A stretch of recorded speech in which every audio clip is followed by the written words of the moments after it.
Be Wealthy and Smart, episode 1349.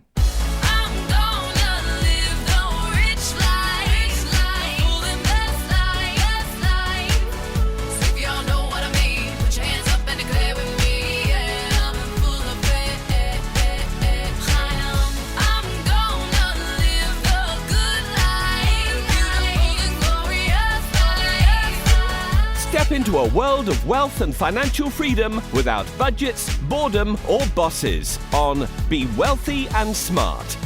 And now, here's your host, Linda P. Jones. Welcome to Be Wealthy and Smart. I'm Linda P. Jones, America's Wealth Mentor, empowering women and men worldwide to financial freedom.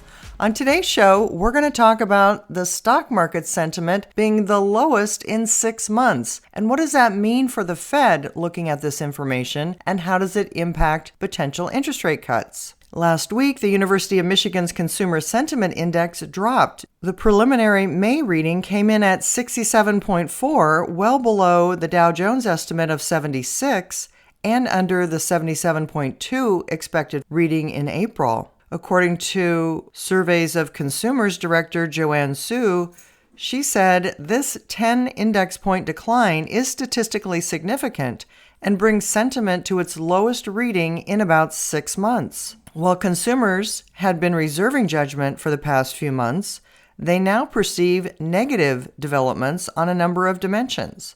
They expressed worries that inflation, unemployment, and interest rates may all be moving in an unfavorable direction in the year ahead. Well, that's true. People are worried about inflation, unemployment, and interest rates. But a lower consumer sentiment index, that much lower, is a huge change. And it means that people are really feeling the tightness of interest rates, the price increases in inflation, and the uncertainty about employment. Year-ahead inflation expectations jumped to 3.5% from 3.2%, which is still well above the Fed's target rate of 2%. But if the consumer is feeling uneasy and if sentiment has dropped so much, that is an indicator that the economy may cool down faster than expected. That is a big, huge percentage drop. And you don't see big drops like that unless something statistically significant is occurring.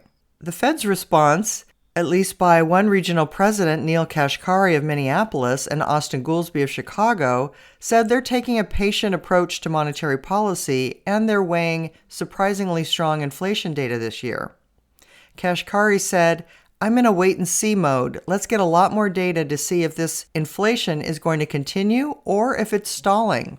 We're all committed to getting inflation back to the Fed's 2% goal." Goolsbee noted the rapid disinflation that occurred in 2023 and said he's hopeful that can resume following the sticky upward trend seen so far this year. Basically, the Fed is data-driven and they need more data, and most of this data is in the rear-view mirror, looking backwards. It has a lag time, and so it's not seeing the current situation. And that's what this consumer sentiment survey is really all about. What is happening in the current moment, and what is likely to happen in the future with the consumer feeling less certain about the future, their future employment, and what's going on with interest rates in the economy. And since the consumer makes up 70% of the economy, when they're not feeling confident about it and the survey drops by that much, it tells us that there's a significant change happening and that it's very likely the economy could start to slow. And that's exactly what needs to happen, along with lower interest rates on auto insurance, which was trending up 21%, and rents, which were trending up 6%. If they start to slow their increase or not increase as much as they have been, that could be what we need to provide a window for the Fed to cut rates. And in my opinion, something like auto insurance isn't something that can continue to increase at 21%. That seems like something that happens at a moment in time and then doesn't continue at that rate in the future. So should that happen, that could substantially bring down inflation numbers into more of a desirable range for the Fed and give them some room to potentially cut rates. Now, we've seen the job market substantially weaken, and that was one part of the barbell that the Fed needed to see. Now we're waiting for inflation to drop a little bit more. And with the consumer sentiment index dropping so sharply, it could be coming soon. Meanwhile, the Dow Jones Industrial Average rose on Friday, wrapping its 8th consecutive winning session and registering its best week in all of 2024. It was up 2.16% for the week. The S&P and the Nasdaq both posted a 3rd consecutive winning week, rising 1.85% and 1.14% respectively. Now this week we're getting an important indicator. It's the April Consumer Price Index. That tells us what inflation has been doing. It's not forward-looking, it is another rear-view mirror indicator, but it will be more current numbers than the March numbers we've been working with.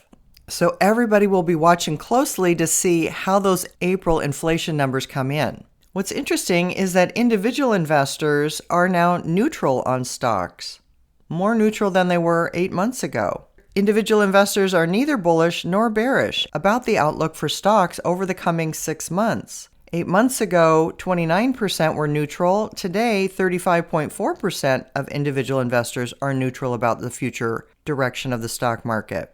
But those who are bullish rose to 40.8% from 38.5%, which is above the historical average of 37.5%.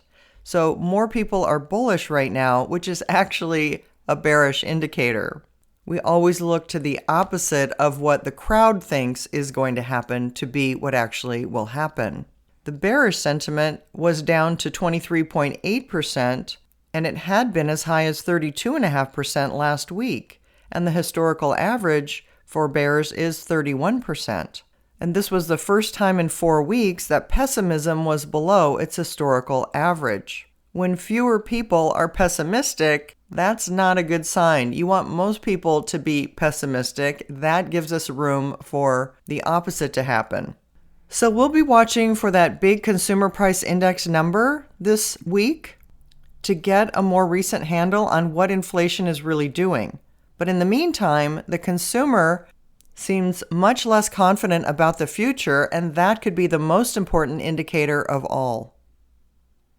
If you haven't yet subscribed to Be Wealthy and Smart, hit the subscribe button and you'll be notified as soon as new podcasts are available. And all of my podcasts are on my website at lindapjones.com/podcasts. And while you're there, sign up for my weekly newsletter for more wealth tips for your financial freedom. That's all for today. Until next time, live the good life and be wealthy and smart. Thank you for listening to Be Wealthy and Smart with Linda P. Jones. Share the wealth and tell your family and friends about the show. Check out our website, blog, and social media for more riches at www.bewealthyandsmart.com.